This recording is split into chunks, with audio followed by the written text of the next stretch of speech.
I am sorry, آج آپ کا فرسٹ ڈے تھا اور آج ہی یہ سب ہو گیا۔ مجھے اندازہ نہیں تھا کہ آپ ناشتے میں کیا پسند کرتی ہیں، تو جلدی جلدی میں یہی بنا سکا۔ آپ تھوڑا سا ہی کھا لیں پلیز، اور یہ جوس کا گلاس ختم کریں جلدی۔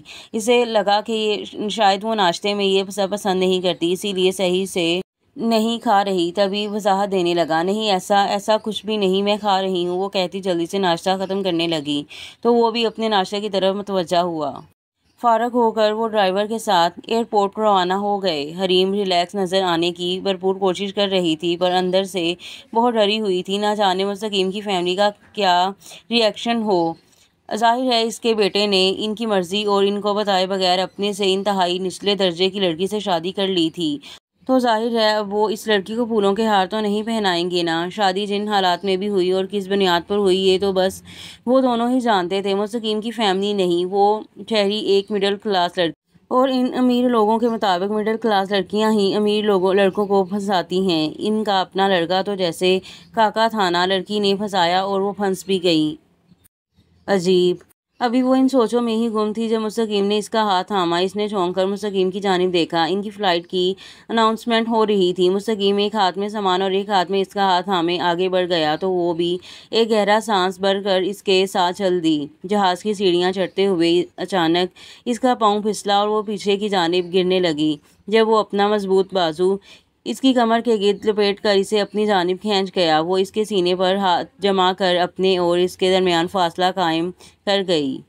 دھیان سے حریم، وہ اسے اس کے پاؤں پر کھڑا کرتا بازو سے تھام گیا۔ سیٹ بیلٹ باندھنے کی باری آئی تو وہ بے بسی سے مستقیم کی طرف دیکھنے لگی۔ وہ تو اپنی زندگی میں پہلی دفعہ جہاز میں سفر کر رہی تھی، اسے کیا پتا ان سب چیزوں کا۔ وہ اس کا مطلب سمجھاتا جھک کر بیلٹ باندھنے لگا تو وہ سانس روک کر آنکھیں بند کر گئی۔ اسے یوں دیکھ کر اس پریشانی میں بھی مستقیم کے ہونٹوں پر بے ساختہ مسکراہٹ چھا گئی۔ جہاز اڑان بھرنے لگا تو مستقیم نے پھر سے اس کا ہاتھ تھام لیا۔ اس سے پہلے کہ وہ اس کا مقصد سمجھتی، جہاز اڑان بھر گیا تو وہ ڈر کے مارے چیخ کر اس کے بازو کو زور سے دونوں ہاتھوں میں دبوچ کر اس پہ سر ٹکا گئی۔ حالت نارمل ہوئی تو وہ اپنے دک دک کرتے دل کے ساتھ پیچھے ہو گئی۔ شرمندگی ہی شرمندگی تھی، پہلے پاؤں پھسلا، پھر سیٹ بیلٹ بھی نہ باندھنا آیا اور اس پہ مزید یہ حرکت۔ اف، کیا سوچ رہے ہوں گے وہ کہ ایسی چھچوری لڑکی ہوں میں۔ شرمندگی سے وہ آنکھیں بند کر گئی اور پھر پورے سفر کے دوران ایک بار بھی نظر اٹھا کر مستقیم کی طرف نہ دیکھا۔ مستقیم جانتا تھا کہ وہ پریشان ہے بہت، پہلے ماں کی وفات اور پھر اچانک نکاح اور اب اسے اس کی فیملی میں جانا، یہ سب اس کے لیے پریشان کن تھا۔ مستقیم نے کچھ دیر اس کو اس کے حالات پر چھوڑ دیا تاکہ اپنا دماغ پرسکون کر سکے۔ الارم کی آواز پر دعا نے اپنی آنکھیں کھولی اور نظر گھما کر ادھر ادھر دیکھنے لگی کہ آواز کہاں سے آ رہی ہے۔ اتنے میں الارم پھر سے بج اٹھا تو اس کی نظر سائڈ ٹیبل پر پڑی، جہاں فاتح کے موبائل کا الارم زور و شور سے بج رہا تھا۔ اس نے گردن گھما کر گھڑی پر نظر ڈالی تو 7 بج رہے تھے۔ فاتح نے رات سے اسے بتایا تھا کہ اسے صبح کالج جانا ہے۔ وہ منہ بنا کر کسلمندی سے دوبارہ بستر میں گھس گئی۔ اس سے پہلے کہ وہ دوبارہ نیند کی وادی میں گم ہوتی، دروازہ کھلنے کی آواز اور قدموں کی چاپ سے اسے اندازہ ہو گیا کہ ضرور وہ خلوص ہی اسے کالج جانے کے لیے اٹھانے آئے ہوں گے۔ اس سے پہلے کہ فاتح اسے جگاتا، وہ خود ہی اٹھ کر بیٹھ گئی۔ رات نہ جانے کب وہ ہوش و حواس سے بیگانہ ہو کر نیند میں چلی گئی۔ فاتح تب تک کمرے میں نہیں آیا تھا۔ اس فلیٹ میں ایک ہی بیڈ روم تھا اور اچھا خاصا بڑا بھی دوسرا روم ڈرائنگ روم کے طور پر استعمال ہوتا تھا۔ وہ نہیں جانتی تھی کہ فاتح رات کمرے میں آیا تھا کہ نہیں، اگر آیا بھی تھا تو کہاں سویا تھا، کیا یہیں بیڈ پر؟ یہ سوچ کر ہی اس کا دل دھڑک اٹھا اور پیشانی نم ہو گئی۔ گڈ مارننگ، وہ اسے جاگتا دیکھ چلتا ہوا بیڈ کے پاس آ کر کھڑا ہو گیا اور مارننگ وش کرنے کے ساتھ ساتھ ہاتھ بڑھا کر اس کے ماتھے سے اس کا بخار چیک کرنے لگا۔ گڈ مارننگ، وہ اس کے بھاری ہاتھ کا لمس اپنے ماتھے پر محسوس کرتی کپ کپا اٹھی۔ بخار تو نہیں ہے بالکل بھی۔ اب آپ اٹھ کے فریش ہو جائیں، میں ناشتہ ریڈی کر رہا ہوں، آپ کے کپڑے الماری میں رکھے ہیں اور بیگ اسٹڈی ٹیبل پر۔ جلدی سے ریڈی ہو کر آ جائیں، پھر میں آفس جاتے وقت آپ کو چھوڑ دوں گا کالج۔ وہ گہری نظر اس پہ ڈالتا ہوا بولا۔ کتنا خوشکن احساس تھا اسے یوں حق سے اپنی ملکیت میں دیکھنا، کتنا سکون تھا محرم کی محبت میں۔ اس نے کب سوچا تھا کہ وہ کسی قیمتی دعا کی طرح اس کی قسمت میں لکھ دی جائے گی۔ اس نے تو کبھی اسے حاصل کرنے کی تمنا ہی نہ کی تھی۔ وہ اس کے لیے اس چاند کی طرح تھی جسے دور سے دیکھ کر ہی وہ اپنی آنکھوں کو ٹھنڈک اور قلب کو سکون پہنچاتا۔ وہ چاند آج اس کی دسترس میں تھا تو وہ کتنا بے یقین تھا۔ وہ کیسے اپنے رب کی اس نعمت کا شکریہ ادا کر پاتا؟ ایسا نہیں تھا کہ وہ اسے حاصل نہیں کر سکتا تھا، پر اس نے کبھی ایسی خواہش ہی نہیں کی تھی۔ اس کی نظر میں یہ غلط تھا دعا کے ساتھ، کیونکہ وہ اس سے بہت زیادہ چھوٹی تھی۔ وہ اس پر ظلم نہیں کرنا چاہتا تھا، پر اس سے محبت کرنا بھی نہیں چھوڑ سکتا تھا، کیونکہ یہ اس کے بس میں ہی نہ تھا۔ اور محبت کہاں خود کی جاتی ہے، یہ تو بس خود بخود ہو جاتی ہے، آپ کو لگ جاتی ہے کسی لا علاج مرض کی طرح، اور پھر آپ کو زندہ رہنے کے لیے دعا بھی نہیں کرنی پڑتی ہے۔ اور کیا ہوتی ہے محبت کے مریض کی دوا؟ دیدار محبوب۔ ہاں، محبوب کا دیدار ہی فقط اس مرض کی دوا ہے، پر پھر بھی یہ مرض بڑھتا ہی چلا جاتا تھا اور ہماری روح سے چپک جاتا ہے، عشق پیچا کی بیل کی طرح۔ اس کا محبوب اس کے سامنے تھا، اس کے پاس، اور محبوب بھی وہ جسے اس کا محرم بنا دیا گیا تھا۔ بھلا اور کیا چاہیے تھا اسے؟ اور کس چیز کی کمی رہ گئی تھی زندگی میں؟ پر پھر بھی کچھ تو تھا جو ادھورا تھا۔ کون سا ادھورا پن رہ گیا تھا زندگی میں؟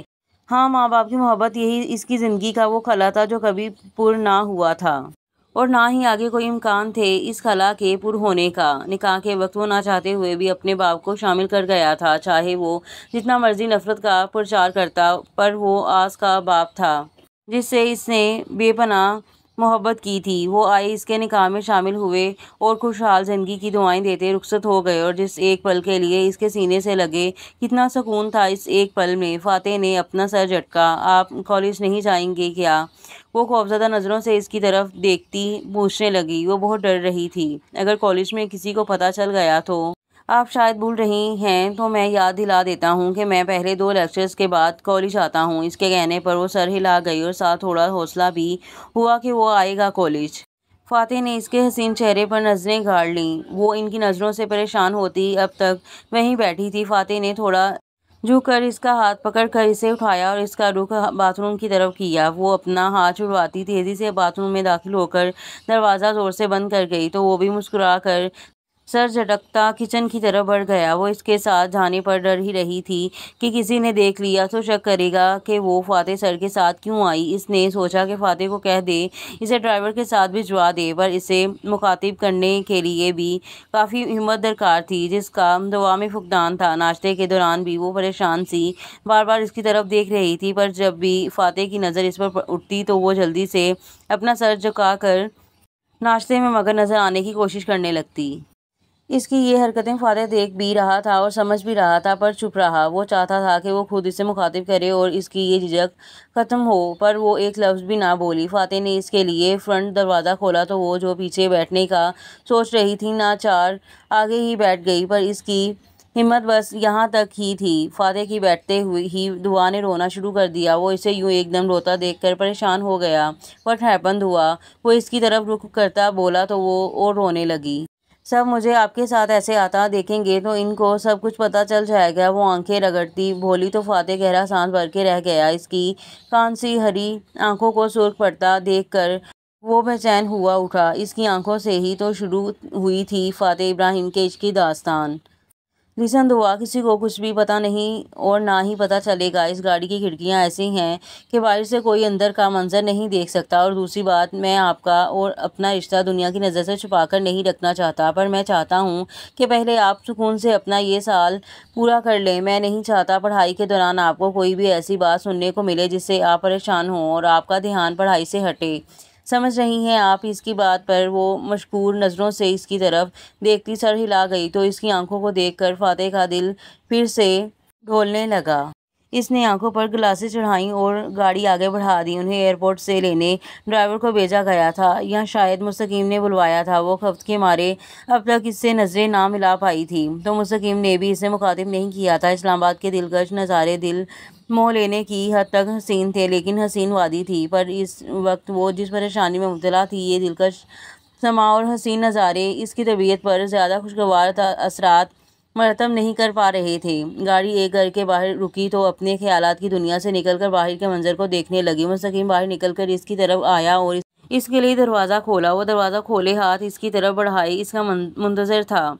حریم نے جھجک کر اپنا ہاتھ اس کے مضبوط ہاتھ میں دیا اور گاڑی سے باہر نکل آئی۔ وہ یوں ہی اس کا سرد پڑتا ہاتھ اپنے بھاری گرم ہاتھوں میں تھامے گھر کے داخلی دروازے کی طرف بڑھ گیا۔ یہ ایک چھوٹا مگر نہایت ہی خوبصورت گھر تھا جس کی چھت ڈھلوان دار تھی، لکڑی اور شیشے کا بنا۔ یہ خوبصورت ترین گھر حریم کو کسی خواب جیسا ہی لگا۔ وہ اس کا ہاتھ تھامے آگے بڑھتا جا رہا تھا جبکہ وہ ادھر ادھر نظریں گھماتی گھر کی خوبصورتی دیکھنے میں مگن تھی۔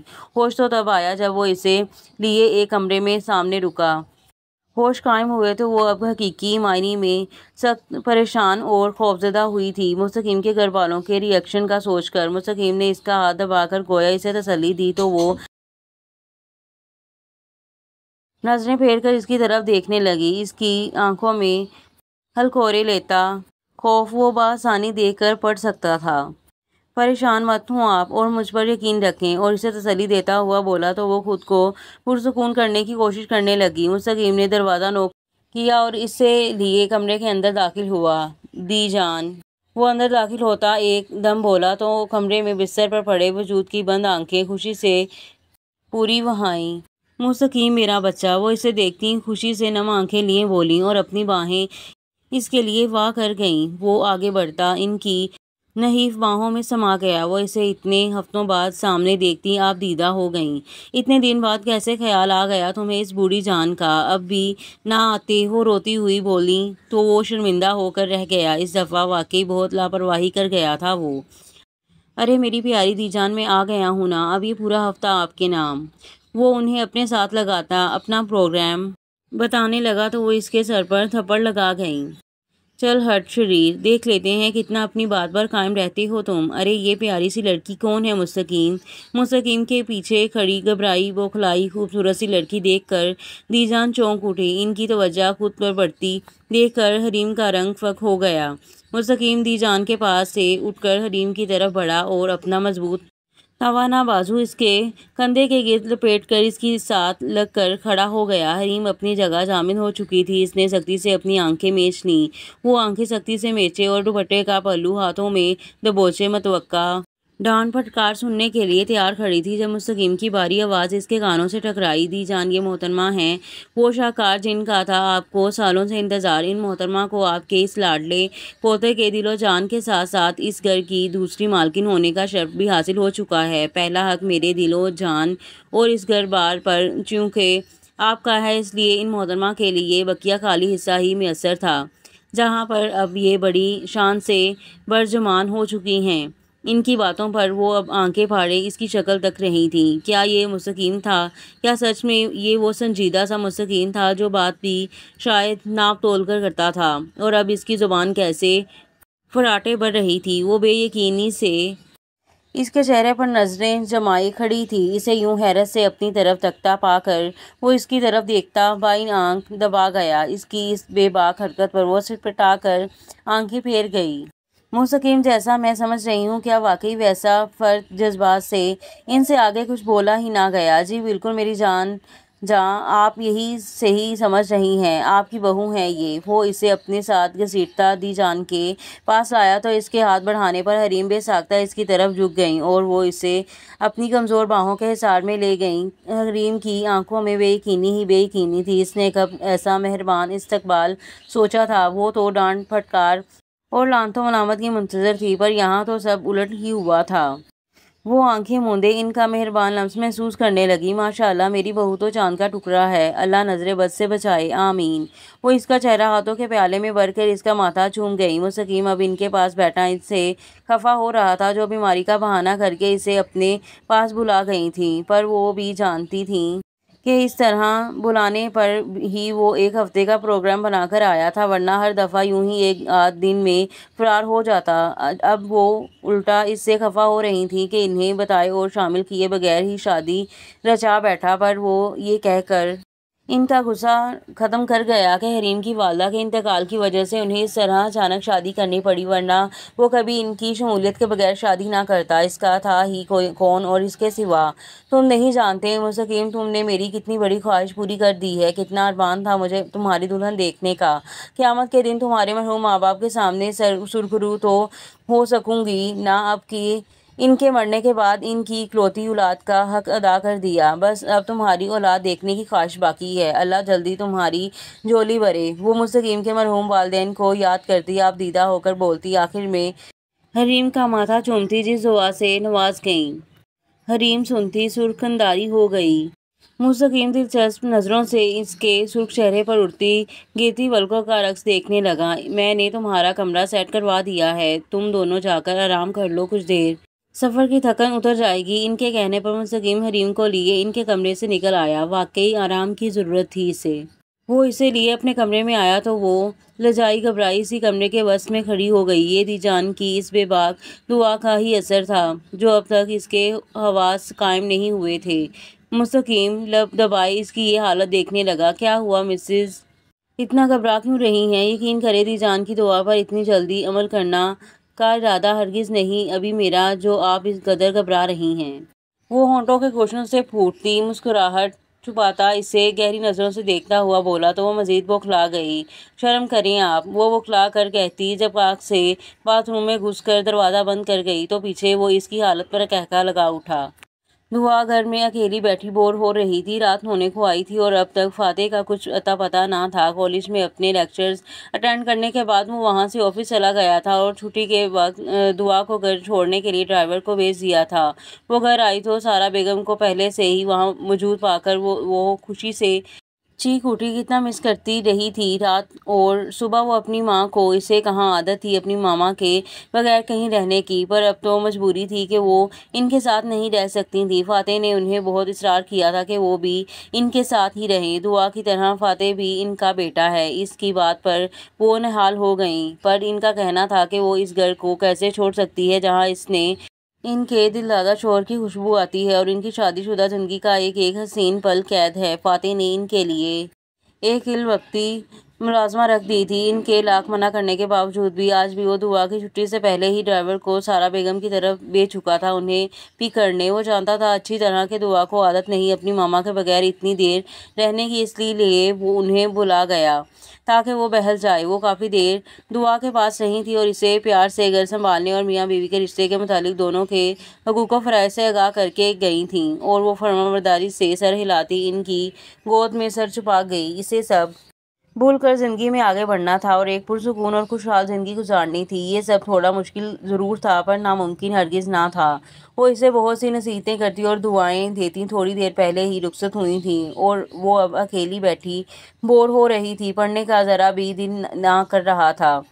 تبھی داخلی دروازہ کھلنے کی آواز آئی تو وہ چونک گئی۔ اس وقت کون ہو سکتا تھا کیونکہ سارا بیگم کے جانے کے بعد اس نے خود دروازہ بند کیا تھا۔ پھر اچانک اس کے ذہن میں خیال آیا کہ شاید فاتح سر کے پاس چابی موجود ہو، بھلا اس کے علاوہ کون آ سکتا تھا یہاں؟ ابھی وہ سوچ ہی رہی تھی جب فاتح لاؤنج میں داخل ہوا۔ اسے دیکھ کر وہ جلدی سے کھڑی ہوتی سلام جھاڑ گئی۔ اسے ایسے گھبرائے ہوئے طالب علم کی طرح سلام جھاڑتے دیکھ کر فاتح کے ہونٹوں پر مسکراہٹ رینگ گئی، جس پر وہ جلدی ہی قابو پا گیا۔ اسے سر سے سلام کا جواب دیتا وہ کوٹ اتار کر بازو پر ڈالتا کمرے کی طرف بڑھا تو وہ بھی دھیمے قدموں سے اس کے پیچھے اندر کی طرف بڑھ گئی۔ وہ کمرے میں آ کر کوٹ ہینگ کرتا الماری کی طرف بڑھ گیا اور ایک آرام دہ سوٹ لے کر شوز اتارنے کے بعد فریش ہونے چلا گیا۔ وہ اس کے باتھ روم میں بند ہونے کے بعد سوچنے لگی کہ اب کیا کرے۔ ماما نے اسے کہا تھا کہ اچھی بیویاں شوہر کے گھر آنے کے بعد ان کی ضروریات کی چیزیں انہیں پیش کرتی ہیں اور کھانے پینے کا پوچھتی ہیں۔ وہ یہ سب باتیں پھر سے یاد کرتی سوچ میں پڑ گئی کہ کپڑے تو وہ خود نکال کر لے گئے اپنے، اب کیا کرے؟ کھانا اسے تھوڑا بہت بنانا تو آتا تھا پر اسے سمجھ نہیں آ رہی تھی کیا بنائے، اس لیے کچھ بنایا بھی نہ تھا۔ آخر وہ چائے لانے کا سوچتی کچن کی طرف بڑھ گئی۔ چائے بنا کر کمرے میں واپس آئی تو فاتح بھی فریش ہو کر آ چکا تھا اور اب شیشے کے اور یہاں پر ایپیسوڈ کا اختتام ہوتا ہے اور ملتے ہیں اگلے ایپیسوڈ میں۔ تب تک کے لیے دے مجھے اجازت۔ اللہ حافظ۔